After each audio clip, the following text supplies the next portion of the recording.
And it was Aston Villa 2, Arsenal 1, and Arsenal dropped points with a sneaky last-minute sucker punch from Emery. Arsenal suffered their first defeat in 19 games. With rivals closing in on the top, Arsenal must start collecting 3 points and go on a title charge. Let's dive straight in.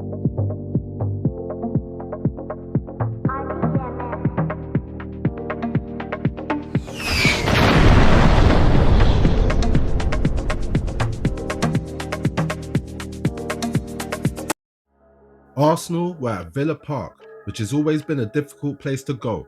Villa, currently boasting the best form in the league, are currently third in the table, were relishing the chance to play Arsenal as we delivered them one of their 2 defeats at Villa Park since last season, when they lost to Arsenal 2-0 at Villa Park.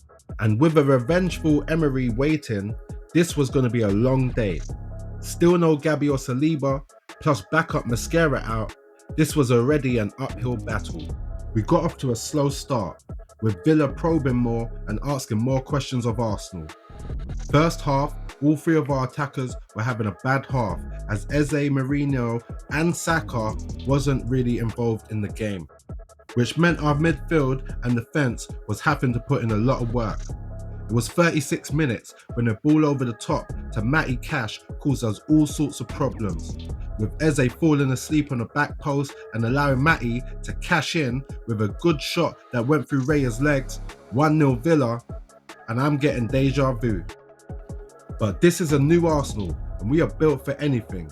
So second half, we come out all guns blazing, making changes with Eze for Trossard, Gyökeres for Mourinho. We start to dominate, taking only 7 minutes of the second half for Trossard again ole to strike. 1-1. And the way things are looking, we could get more. But similar to our last few games, we were missing chance after chance. Villa then seized their opportunity to get back in the game and start bringing the game to Arsenal. It looked as though it was about to end 1-1 as we approached stoppage time. But on the last second of the last minute, with the last kick of the game, there's a quick rally in our penalty box. Ball falls for Buendia on the plate, 3 yards out, and he just strokes it home. The ball travels in super slow motion and bulges out the back of the net, simultaneously, feeling like a dagger to Arsenal's hearts. As I check if I'm dreaming, I have a look at myself, body shaking in the shock, final whistle goes. I can't believe it. And we finally lose after 18 games unbeaten, and I guess I forgot what it feels like. And just like that, weekend ruined. But after having time to reflect and recompose myself, now is the time to back the team. It's all good when we're winning, but where's the real fan supporting when we're losing? Because win, lose or draw, I represent Arsenal. Back in the day when we used to go to war with United, we would back our clubs shamelessly. Even if we lost, we was better than the other team.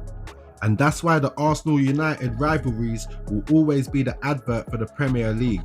Not like them City Pool lover boys. We grew up real men, real fans, real dogs.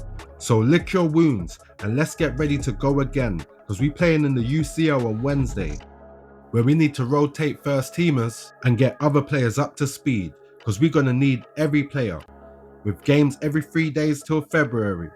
And boy, do we need our soldiers back. Saliba and Gabby, it hasn't been the same without you. I mean, even if we had Mascara, I'll be okay with that. So we have a decent run of games to get back into winning form, followed by a return fixture with Villa to get our own back. And I can't wait. An angry Arsenal is the best Arsenal. So Emery, don't go anywhere. But we are still top of the Prem by 2 points, still top of the UCL, still boast the best defence in the league, and still have a lot of players to come back to the armoury. So with that being said, I want to wish a wonderful week for all my Arsenal fans, as this is the most important time to stand together. We will be together in spirit, cheering on the Arsenal on Wednesday versus Club Brugge. As Arteta said, we will use the pain to go again, as Arteta's army marches on. Inner peace.